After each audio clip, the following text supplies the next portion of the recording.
O dog do Reddit. Eu apoiei e ajudei minha esposa a conseguir o seu emprego dos sonhos. Então ela sumiu, me bloqueou e engravidou do chefe. Mas depois que ele a abandonou, ela me procurou. Olá pessoal do Reddit.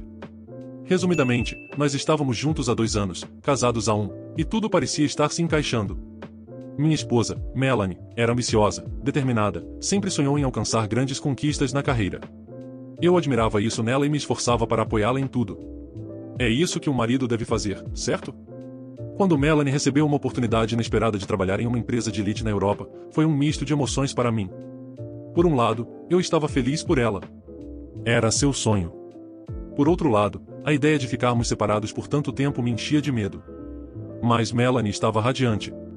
Ver ela tão empolgada me fez deixar minhas preocupações de lado. Eu disse que ela tinha que ir, que eu cuidaria de tudo enquanto ela perseguia os sonhos dela. Nos meses antes da partida, virei seu maior torcedor. Assumi mais responsabilidades em casa para que ela pudesse focar nos preparativos para o novo cargo. Ajudei a fazer as malas, pesquisei os melhores bairros para ela morar e cuidei de toda a burocracia chata que ela odiava. Vê-la embarcar no avião foi difícil. Mas me consolei acreditando que seria apenas um obstáculo temporário. No começo, continuamos conectados. Melanie me ligava todas as noites, contando sobre os novos colegas, a dinâmica do escritório e o encanto da cidade.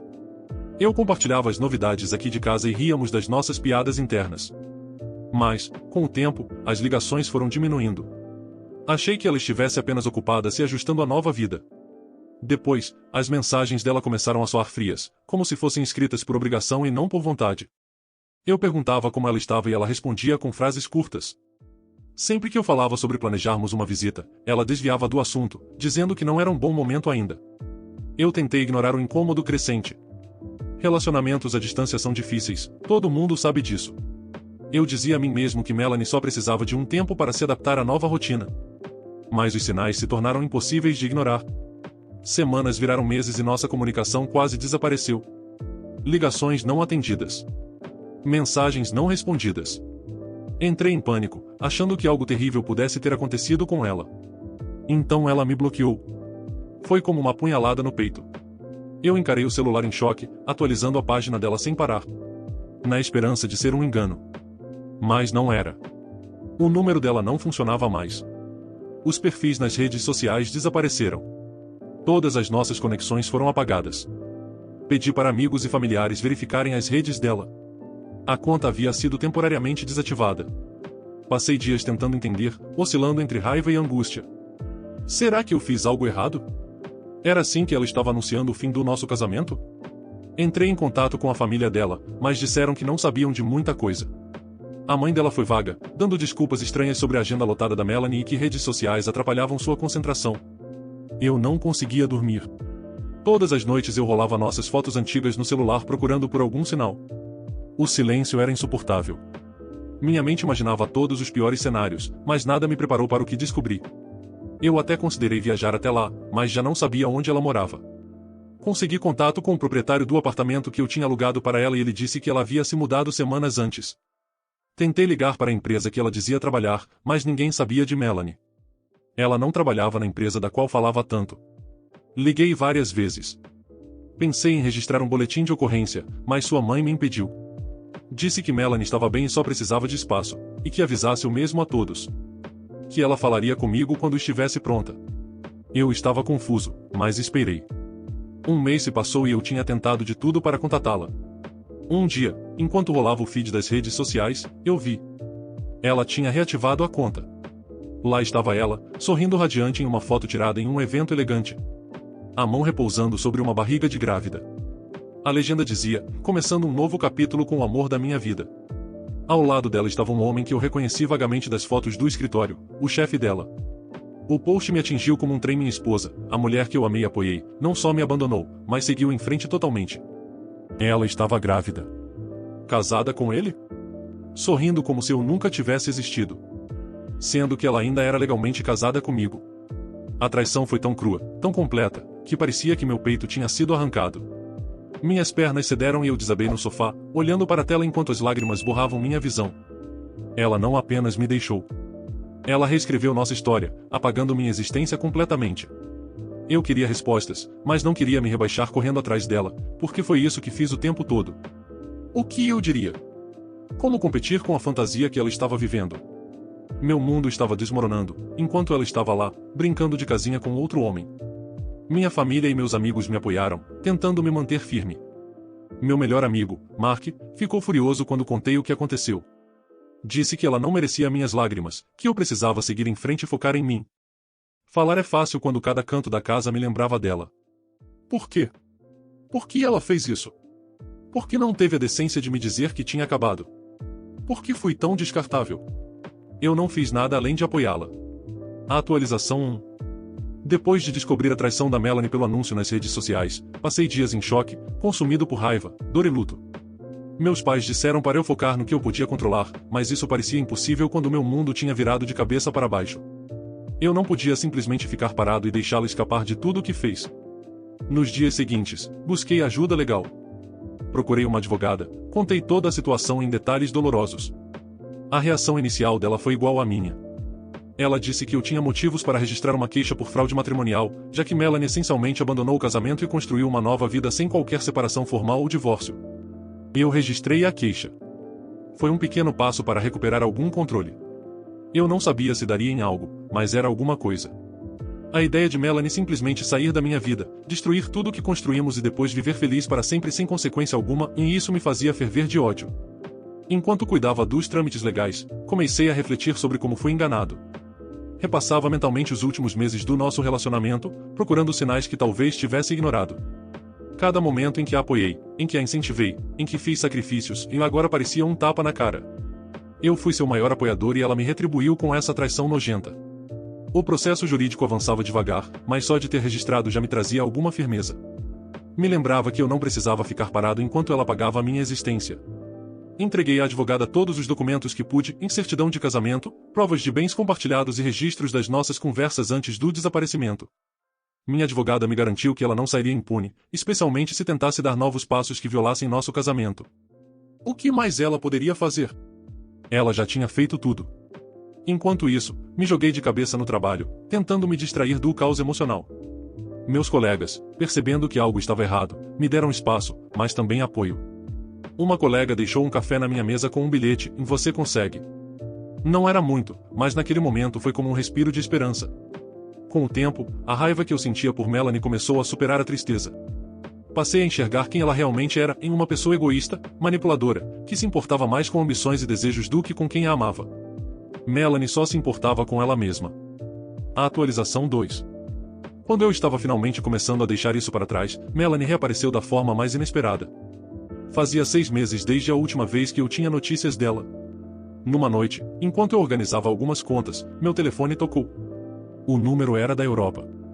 Do outro lado da linha, era a Melanie.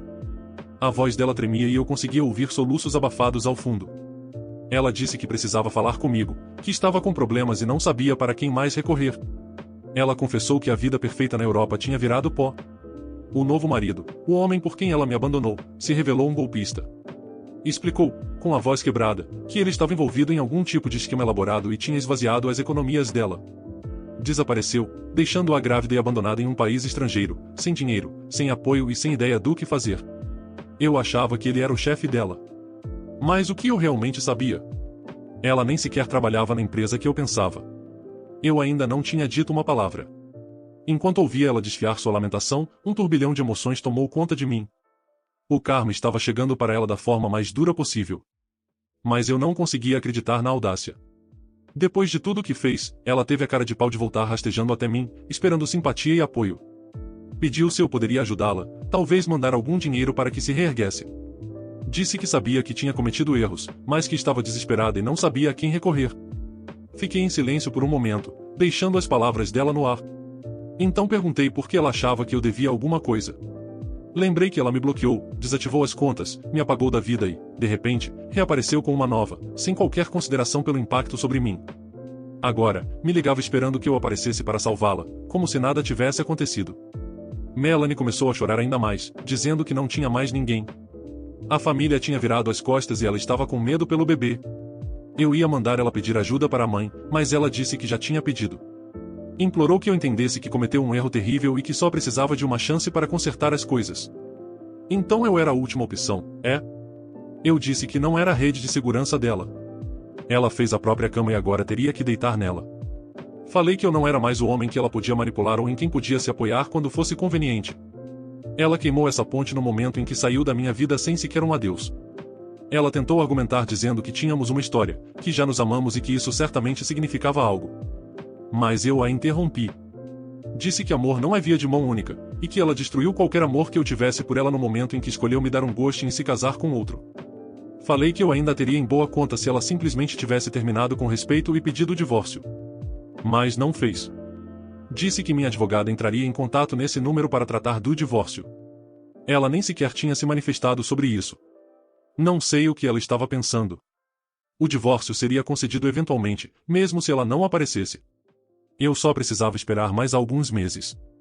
A conversa terminou com Melanie chorando e eu desligando o telefone. Senti uma mistura estranha de alívio, raiva e uma pontada de pena. No dia seguinte, liguei para minha advogada e atualizei a situação. Ela me aconselhou a documentar a ligação e quaisquer interações futuras com a Melanie, caso ela tentasse causar algum problema. Eu disse que tinha gravado metade da chamada. Senti um alívio por ter tomado medidas para me proteger. A atualização 3. Quando Lisa ligou, sua voz carregava um tom de urgência, como se estivesse em uma missão nobre para corrigir uma injustiça. Apresentou-se de forma seca e foi direto ao pedido sem perder tempo. Disse que Melanie estava em situação desesperadora, mal sobrevivendo em um abrigo, grávida e emocionalmente destruída. Lisa afirmou que Melanie tinha contado o quanto eu fui prestativo e gentil durante o casamento e que ela não entendia por que eu me recusava a assumir agora. O tom dela ficou áspero quando me acusou de abandonar Melanie em seu momento de necessidade, pintando-me como frio e insensível. Deixei que terminasse a bronca antes de falar, com a voz firme, mas carregada da frustração que borbulhava por baixo. Fiz uma pergunta simples, se ela havia sido a pessoa que encorajou Melanie a me deixar em primeiro lugar. Lisa gaguejou, pega de surpresa. Tentou negar, dizendo que só apoiou as decisões de Melanie porque achava que ela estava fazendo o que era melhor para si. Eu a interrompi e disse que apoiar alguém não é aplaudir cegamente quando a pessoa toma decisões imprudentes e destrutivas. Perguntei se ela também ajudou Melanie a criar o post reluzente nas redes sociais anunciando a nova vida. O novo marido, o bebê a caminho, o recomeço na Europa. Ela ajudou a escrever as legendas perfeitas para esfregar sal na ferida enquanto Melanie brincava de casinha com um novo homem? Lisa tentou desviar, dizendo que Melanie tinha sido levada pelo turbilhão do novo relacionamento e que todo mundo comete erros. O tom dela ficou defensivo, como se tentasse se pintar de espectador inocente. Eu disse que, se ela estava tão preocupada com o bem-estar de Melanie, que a acolhesse. Perguntei se estava disposta a oferecer um teto, comida e apoio emocional enquanto Melanie arrumava a bagunça. Lisa engasgou, dizendo que não tinha dinheiro nem recursos para isso. Que gostaria de ajudar mais, mas suas circunstâncias não permitiam. Foi nesse momento que perdi a paciência. Disse, friamente, que era muito conveniente pregar compaixão e responsabilidade quando não é você quem precisa limpar a sujeira da Melanie. Afirmei que a súbita preocupação dela soava vazia quando não estava disposta a colocar tempo ou dinheiro onde colocava a boca. Lisa tentou interromper dizendo que eu não entendia o quadro completo. Cortei de novo. Disse que eu entendia perfeitamente. Melanie fez a própria cama e agora esperava que eu me deitasse nela por ela, enquanto cavava a minha cova. E que agora Lisa, que provavelmente incentivou as escolhas egoístas dela, tentava me manipular pela culpa para que eu assumisse responsabilidade por alguém que me tratou como plano B descartável.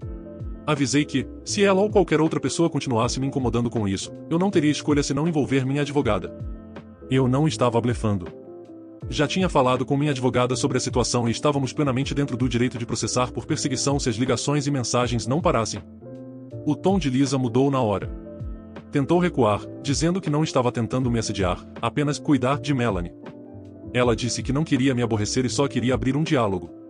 Eu não engoli. Respondi que o diálogo acabou quando Melanie decidiu me dar um ghosting, casar com outro e ostentar a nova vida sem um mínimo de decência. Disse que eu não devia nada a Melanie nem a ninguém ligado a ela. A voz de Lisa vacilou enquanto tentava um último apelo desesperado. Disse que o bebê não merecia sofrer pelos erros de Melanie e que eu poderia fazer diferença na vida da criança se assumisse. Isso tocou um ponto sensível, mas não do jeito que ela pretendia. Eu disse que sentia pelo bebê, mas que não era meu. Se o novo marido da Melanie não sentia por ela ou pelo bebê, por que eu sentiria? Perguntei se eu tinha otário escrito na testa. Falei que era a responsabilidade da Melanie decidir que tipo de vida queria proporcionar ao filho, não minha. Lisa ficou em silêncio por um momento antes de resmungar que esperava que eu reconsiderasse. A voz tremia agora, como se percebesse que tinha perdido qualquer terreno moral que pensava ter. Encerrei a ligação com um último recado: se me contatasse novamente, eu levaria adiante as medidas legais. Disse que minha vida não girava em torno de limpar a bagunça de quem não tinha consideração por mim, e que eu não seria arrastado para baixo pelas decisões ruins da Melanie. Depois de desligar, senti uma mistura de frustração e alívio. Era exaustivo ter que me defender de pessoas que se recusavam a ver o quadro completo. A audácia de Lisa chegava a ser risível. Ela me chamou de frio e insensível, mas não estava disposta a mover um dedo para ajudar Melanie. Ficou claro que Lisa, assim como Melanie, estava acostumada a empurrar a responsabilidade para os outros, esperando que alguém carregasse o peso das más decisões. Mas eu não seria mais o bode expiatório. Por muito tempo eu fui o parceiro prestativo, o que sempre colocava os outros em primeiro lugar. A traição de Melanie me obrigou a reavaliar o que eu estava disposto a tolerar na vida. Percebi que gastei tempo demais tentando consertar coisas quebradas além do reparo, e que era hora de deixar ir. A atualização 4. Quando a mãe de Melanie ligou, eu já esperava mais uma tentativa de manipulação. Ela não perdeu tempo antes de pular para a defesa da filha. Com a voz carregada de arrogância, afirmou que eu estava sendo cruel e vingativo por não ajudar Melanie em seu momento de necessidade. Disse que um homem de verdade assumiria a responsabilidade, independentemente do passado. Ouvi por um momento, deixando ela cavar o próprio buraco, antes de interromper. Disse que era muita audácia ela me dar lição de moral sobre responsabilidade quando ela, sendo a própria mãe de Melanie, não estava fazendo absolutamente nada para ajudar. Perguntei diretamente por que ela não estava intervindo. Não era seu dever, como mãe, apoiar a própria filha? Sua resposta veio cheia de desculpas. Disse que não tinha condições financeiras e que já tinha feito o melhor que podia. A voz dela vacilou enquanto tentava justificar a própria inércia, alegando que não poderia assumir esse fardo nessa idade. Eu disse que suas palavras soavam ocas, assim como as de Lisa. Tenho certeza de que ela sabia quem era. Perguntei se ela realmente tinha dado à luz a Melanie ou apenas a encontrado na rua, porque sua falta de lealdade e caráter sugeria a segunda opção. Eu disse que até pessoas em situação de rua muitas vezes demonstram mais lealdade e cuidado pelos outros do que Melanie jamais demonstrou comigo, ou do que ela, como mãe, demonstrava pela filha naquele momento. Sua reação indignada só alimentou minha frustração. Questionei como ela havia criado Melanie para ser alguém que achava aceitável trair e abandonar pessoas repetidamente. Disse que não era surpresa Melanie ter arruinado a própria vida quando tinha um exemplo desses para seguir. Ela então passou a se defender, dizendo que fez tudo o que pôde como mãe, e que Melanie sempre fora teimosa e difícil, como se isso apagasse sua responsabilidade. Eu não aliviei. Perguntei se ela também tinha passado por 3 ou 4 maridos, como Melanie, e se era por isso que a filha achava normal tratar relacionamentos como itens descartáveis. O silêncio durou alguns segundos antes dela estourar, dizendo que eu não tinha direito de julgar sua família. Eu ri, com amargura, e respondi que não estava julgando. Eu estava apenas dizendo fatos. Disse que Melanie deixou muito claro que tipo de pessoa era quando me deu um ghosting, se casou com outro enquanto ainda era casada comigo e exibiu sua vida nova nas redes sociais sem o mínimo de decência. Afirmei que não queria ouvir mais justificativas para o comportamento dela. A voz da mãe de Melanie tremeu ao tentar mudar de estratégia, apelando para minha compaixão. Disse que Melanie estava grávida, assustada e sozinha em um país estrangeiro, e que não era justo punir a filha por erros que ela agora lamentava. Interrompi de novo. Respondi que os arrependimentos de Melanie eram responsabilidade dela, não minha. E que, se realmente estivesse arrependida, poderia provar isso comparecendo ao tribunal e encarando as consequências como uma adulta. Avisei para ela não ousar me culpar pelo que Melanie estava enfrentando. Lembrei que fui um marido totalmente dedicado e que não merecia a traição que recebi. Disse que, se ela ou qualquer pessoa da família tentasse me pressionar a receber Melanie de volta, estaria completamente enganada. Afirmei que, se ela queria tanto ajudar a filha, ajudasse por conta própria. Perguntei por que ela não oferecia a Melanie um teto, comida, apoio, até que conseguisse se reerguer. Ela balbuciou algo sobre não ter condições. Mas cortei de novo. Disse que suas desculpas soavam exatamente como as da Melanie. A mãe dela tentou uma última cartada emocional, dizendo que o bebê não merecia sofrer pelos erros da mãe. Eu respondi que isso era algo que Melanie deveria ter pensado antes de fazer suas escolhas. E que eu não cuidaria de uma criança que não era minha. Enquanto algumas pessoas, como ela, talvez aceitassem isso, eu não aceitaria. Então, finalizei. Eu não recolho o lixo de volta, por mais lamentável que tente parecer. Encerrei a ligação deixando claro que não seria arrastado para aquela bagunça novamente. Disse para avisarem Melanie que, se ela era tão boa em arrumar maridos, que arrumasse mais um para limpar as sujeiras dela. E que, se tivesse algo a me dizer, que aparecesse no tribunal. Como as pessoas podem ser tão sem vergonha? Como eu nunca percebi esses traços antes? É verdade o que dizem, em quando estamos apaixonados, vemos tudo com lentes cor-de-rosa. Atualização 5. Melanie finalmente voltou. As fofocas de família correram rápido, embora eu não tivesse nenhum interesse em participar disso. Pelo que soube, a mãe dela resolveu agir, não por instinto materno, mas para salvar a própria imagem. Depois de perceber que eu não cederia, ela enviou o dinheiro para Melanie retornar ao país. Poético, até. A mesma mãe que tentou me envergonhar por não recebê-la de volta teve que arcar com os custos. Eu não senti nenhuma simpatia. Melanie queimou todas as pontes que atravessou, e agora estava ali, entre os escombros, sem para onde ir. Quando Melanie finalmente pisou em solo nacional, o divórcio já estava concluído. Ela não contestou. Nem podia, com todas as provas que eu tinha reunido. O tribunal decidiu praticamente tudo a meu favor. Melanie ficou me devendo uma quantia significativa em indenização, uma quantia que ela não teria condições de pagar tão cedo. E não era só isso. A confusão legal envolvendo o golpe na Europa havia alcançado ela. A queixa que registrei levou a uma investigação, e as autoridades conseguiram montar o quebra-cabeça dela e do amante. A gravação da nossa ligação foi devastadora. Ela deixou claro quem era, em sem remorso, audaciosa e disposta a manipular qualquer um que atrapalhasse seus planos. O juiz não poupou palavras ao condená-la. Criticou sua completa falta de responsabilidade. Disse que ela não demonstrou nenhum arrependimento pela dor que causou, não só a mim, mas a todos os que enganou. Seu advogado tentou de tudo para uma pena menor, alegando que ela estava grávida e que uma prisão seria muito dura. Não funcionou. O juiz determinou 1 ano de prisão, reforçando que as ações dela foram deliberadas, calculadas e egoístas. A gravidez não a absolvia. Pelo contrário, tornava tudo ainda mais grave. Ela deu à luz pouco antes de iniciar a pena. Ouvi dizer que era uma menina. A criança ficou sob os cuidados da mãe de Melanie enquanto ela cumpria sua sentença. Senti pena da bebê, que não tinha pedido para nascer em meio àquele caos. Torci para que alguém naquela família se encarregasse de lhe proporcionar uma vida digna. Mas, para mim, a história com Melanie tinha terminado ali. Eu lavei minhas mãos. Todo o estresse, o processo, o desgaste emocional, tudo ficou para trás. Quando olho para trás, percebo quanto aprendi sobre pessoas, confiança e resiliência. A traição de Melanie quase me destruiu, mas me fez ver minha própria força. Passei pelo inferno e voltei, mais consciente do que mereço e do que nunca mais vou tolerar. A atualização 6. Alguns podem achar que eu deveria sentir alguma satisfação com o rumo que a vida de Melanie tomou. Mas a verdade é que não sinto. Agora apenas sinto indiferença. Não é sobre vingança. É sobre encerramento. As escolhas dela a conduziram a um caminho de autodestruição. Eu escolhi seguir por outro completamente diferente. Comecei a reconstruir minha vida, focando no que e em quem realmente importa. Voltei a me aproximar de velhos amigos, abracei novas oportunidades e até comecei a pensar no futuro outra vez. Ainda estou longe de entrar em um novo relacionamento. Estou fazendo terapia. Ainda não entendo o motivo dela ter me deixado de forma tão cruel. Entendo querer uma vida melhor. Mas ela poderia ter feito isso de forma decente. Quanto a ela, espero que, um dia, Melanie consiga fazer as pazes consigo mesma. Não por mim, mas pela filha que não pediu para nascer nesse desastre. Que isso sirva de lição para qualquer um que leia. Nunca deixe que a traição de alguém defina quem você é. Aprenda com ela. Cresça a partir dela. E siga em frente. Porque, no fim das contas, você vale muito mais do que as mentiras e a desonestidade dos outros. Comentários sobre o relato. Gostei de ver como o Op detonou a melhor amiga da ex, bem como a sua ex-sogra. Elas definitivamente sabiam de tudo o que ela estava fazendo antes e se fizeram de desentendidas, tentando enganar o Op também. Mas não conseguiram.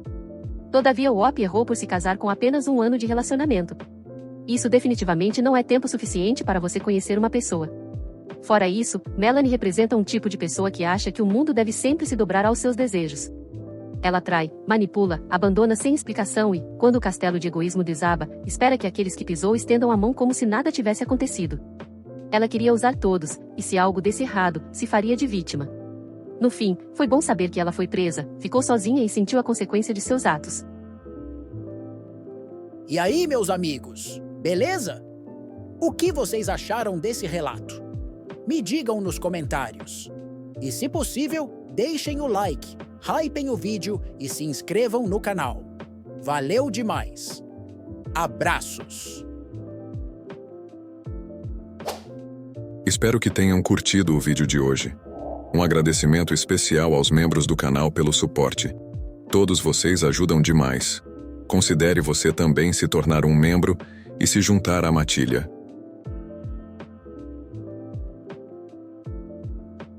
Muito obrigado por assistir. Inscreva-se e deixe o like. Abraços.